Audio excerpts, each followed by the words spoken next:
뉴욕 증시에 관련된 방향성 얘기입니다. 네. S&P 500 지수가 1950년 이후로 가장 강력한 5월에서 10월의 흐름을 보냈습니다. 그렇습니다. Sell in May, 그러니까 5월에 팔고 떠나라 이런 말이 무색하게 이 기간 동안 S&P 500이 약 23% 정도 상승을 했는데요.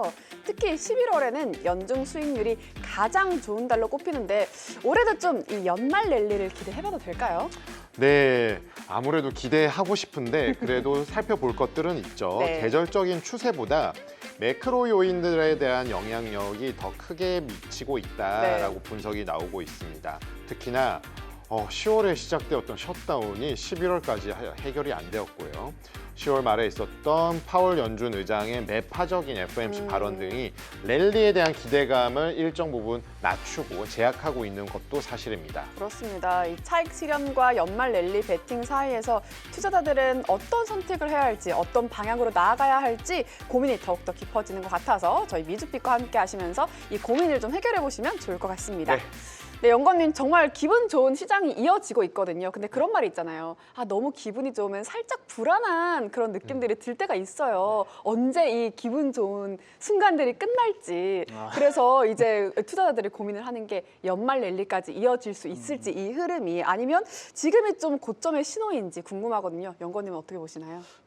일단 뭐 세린메이라던가 보통 사람들이 얘기를 많이 하는 게 산타랠리. 산타랠리 그리고 이제 맞아요. 뭐 연초엔 또 연초 효과 이런 식으로 말씀을 네. 많이 하시는데 그거는 보통 그냥 저는 개인적으로 사실 그런 계절성을 잘 믿지는 않아요. 요거는 사실 그때그때 상황에 따라 사실 되게 변수가 많고 그거에 따라 움직일 때가 많은데 그래서 그런 것들은 그냥 경향성 아니면 확률이 조금 높다 요 정도로 받아들여 주시면 될 것 같고 네.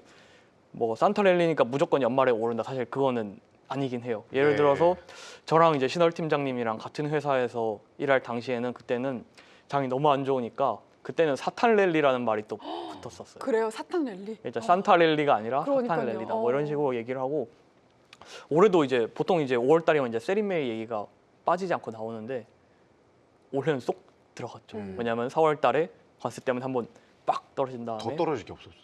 더 더 떨어질 곳이 뭐 없어서. 그렇기도 했죠. 네, 이제 5월 달에. 네, 바닥이 단단하고 그다음에 네. 이제 트럼프의 타코 모멘트가 또 나와주면서 이제 맞아요. 급등을 하는데 사실 그래서 그런 계절성만으로 사실 이제 시장을 일단 5월 달이니까 떠나서 구경할래 이런 건 사실 굉장히 비추드리고요. 네. 일단 시장에 무조건 머무르되 그 상황이 어떻게 돌아가는지를 보시면 될 것 같은데 저는 사실 이제 저희 여러 번 만났으니까 이제 아시겠지만 저는 웬만큼 나쁘지만 않으면 다 좋게 얘기하는 편이 사실 있긴 해요. 그래서 그럼 영건님이 진짜 나쁘게 얘기하는 건 진짜 나쁜 거죠?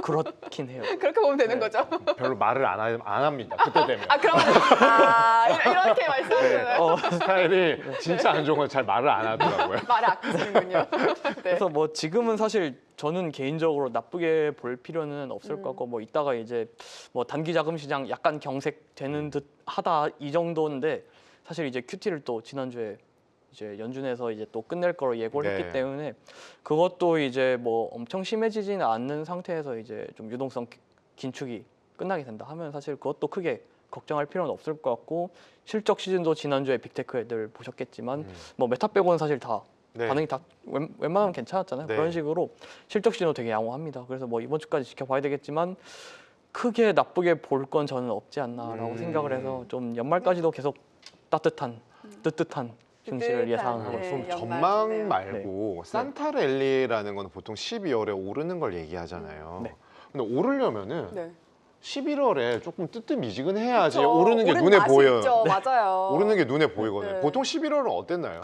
11월, 12월이 사실 둘 다 좋아요. 11월도 좋아요? 네. 아 그래요? 일단 오른데 네. 또 산타랠리가 오면 더 가팔라지는 건가요? 아니면 그냥 쭉 그냥 보통 가는 네, 뭐 사실 뭐 각도보다는 네. 그냥 플러스인지 마이너스인지를 사람들이 많이 따지긴 하는데 기본적으로는 사람들이 늘 얘기하는 게 이제 윈도우 드레싱 얘기를 하면서 뭐 클로징 하시는 분들도 계시지만 보통 이제 수익률을 관리해야 되니까 이제 뭐 좀 좋은 것들을 비중이 비워져 있다면 뭐 채우고 이런 식으로 하는 것도 분명히 도움을 되고 그다음에 뭐 보통 이제 내년도를 그때는 생각을 이제 많이 하기 마련인데 네. 뭐 엄청나게 세게 베팅을 하기보다는 어쨌든 어느 정도 채워놓고 이제 네. 좀 대응을 하려는 심리가 기본적으로는 강합니다. 그래서 뭐 저는 계절성을 그렇게 막 좋아하지는 않습니다만 네. 기본적으로는 그런 말이 어쨌든 사람들이 많이 통용되는 것 자체가 아, 뭐 1% 포인트라도 높아도 사실 네. 뭐 어느 정도 의미는 있겠죠. 예, 그래서 그렇죠. 조금 더 확률적으로 유리해 왔다 요 정도로만 받아들여주면 될 것 같아요. 네, 알겠습니다. 그러면은 일단 연말에 좋았다고 하면은 좀 더 담아야 되는 건가 그러니까요. 싶기도 하고요. 네. 그런데 아까 저희가 그 기사 통해서 말씀드린 것처럼 매크로 요인들이 분명히 있거든요. 그렇죠. 그래서 셧다운이 10월에는 끝날 줄 알았거든요. 네. 근데 10월 말에 뭐 트럼프 대통령이 우리 한국뿐만 아니라 아시아를 순방을 하면서 그냥 훌라당 떠났다 왔거든요. 그래가지고 맞아요. 지금 폴리마켓 되게 이제 크립토로 이제 예측하는 그 시장에서는 블랙 프라이데이 이후에도 계속 지속될 것 같다. 그렇게까지요? 그러면 셧다운 때문에 지금은 괜찮아 해도 우리가 그 GDP를 구성을 할 때 네. C 플러스 I 플러스 G 그리고 이제 플러스 마이너스 X에 대한 부분을 하잖아요. 그렇죠. 그 G가 거버먼트, 정부 정부 지출. 지출인데 그쵸. 이게 완전히 그냥 셧다운이니까 거의 물론 뭐 필수적인 행정 행위는 하겠지만 네. 거의 올 스탑이 됐다가 봐도 무방하잖아요. 지출에 대한 부분들이. 여기에선 분명히 네. 이번 FMC에서도 이거 셧다운 없었으면 0.2% 포인트 정도 더 성장률 올랐을 거다. 1.8까지 이런 부분이 있었는데 FMC가 끝난 지 4, 5일 돼도 뭐 여전히 끝날 기미가 안 보이거든요. 그렇죠. 네, 뭐 계속 네. 갈 것 같기도 하고요. 이거 어떻게 이러다가 진짜 네. 진짜 언제까지 가는지.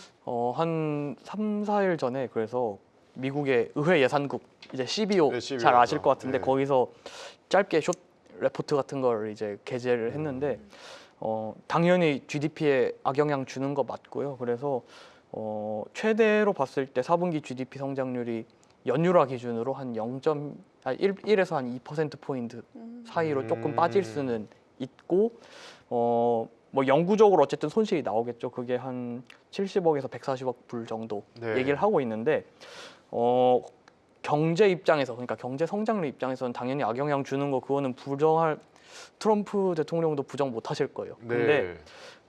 남 곧 탓은 하겠죠. 그 민주당 탓하겠죠. 네, 근데 일단 끝나고 나면은 사실 그게 보상적으로 그 다음 분기가 더 맞아요. 세게 올라오기는 네. 해요. 그리고 사실 뭐 미국 경제를 사실 우리가 맞추고 싶은 건 아니잖아요. 어쨌든 주가를 맞추고 싶은 거 그리고 자기가 투자한 거 어떻게 될지가 포인트일 텐데 경제 피해는 당연히 있겠지만 그게 시장 입장에서 그렇게 손해를 줄까 생각하면 사실 저는 그렇게 크진 않다라고 생각을 하고 주가에 미치는 영향력은 좀 별개로 좀 보자. 네, 이 저는 항상 말씀이시죠? 경제 또는 경기랑 주가랑 사실 같이 갈 때도 있지만 안 같이 갈 때가 많잖아요. 그래서 네. 저는 그럴 때가 더 많다고 사실 생각을 하거든요. 예를 들어서 뭐 기업들 측면에서 특히 이제 사이클 성향 강한 기업들이 역대 최대 실적 났다 하면 사람들이 막 팔잖아요.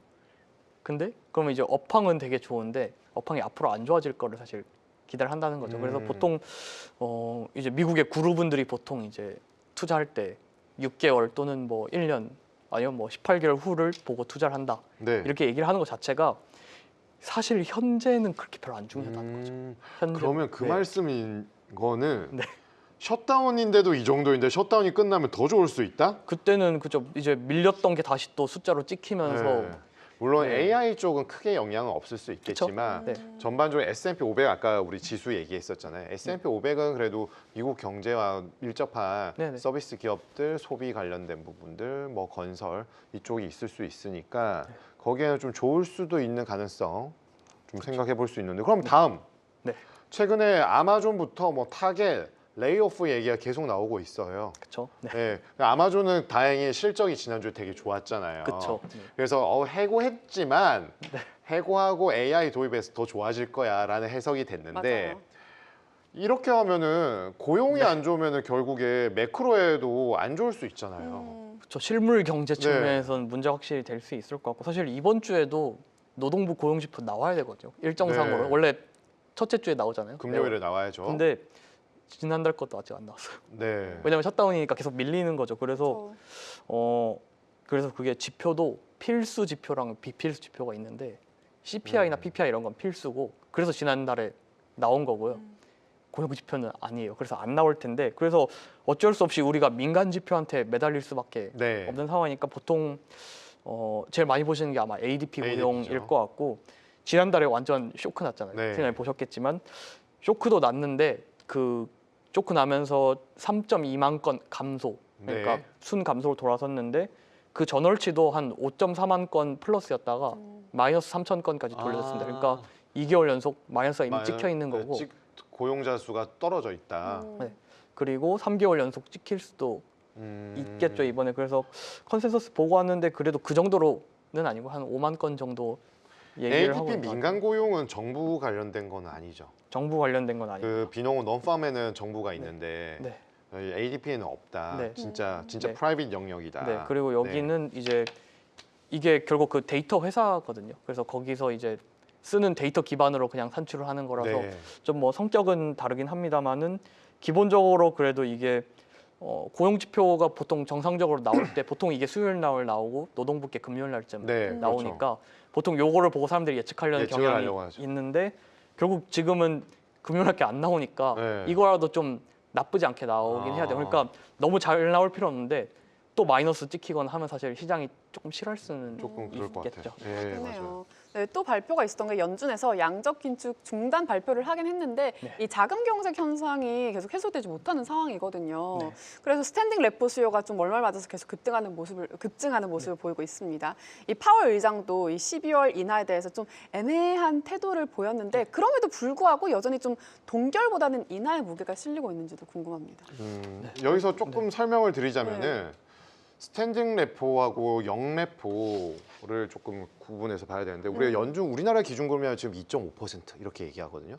근데 연준은 그 글로벌 금융위 리만 사태 터지고 네. 나서 연준의 기준금리를 레인지로 바꿨어요. 그렇죠? 그래서 어퍼랑 로어로 나누는데 네. 스탠딩 레포를 어퍼에 대한 부분을 보시면 되고 위에 상단 네. 지금 그러니까 이번에 금리를 또 내렸기 때문에 4.0 하한을 3.75로 낮춰놨거든요. 스탠딩 레포에 대한 부분은 연준이 네. 레포를 매입을 하는 거예요. 그러니까 연준이 금융기관한테 미국채 같은 걸로 담보로 받고 돈을 빌려주는 거예요. 돈을 빌려준다는 거는 금융기관이 돈이 필요하다라는 거거든요.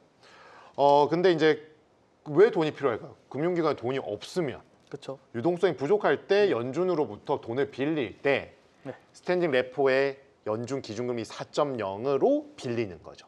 연준한테 공짜로 빌릴 수는 없으니까. 그래서 연준이 우리 보통 중앙은행을 네. 경제학 원론이나 뭐 경제 배울 때 은행의 은행, 뭐 최종 대부자 맞아요. 역할을 한다 하는 네. 게 금융기관이 연준한테 돈을 빌리니까 최종 대부자 역할을 하게 되는 거고 영레포는 반대예요. 스탠딩 레포. 거꾸로 유동성이 너무 많아요.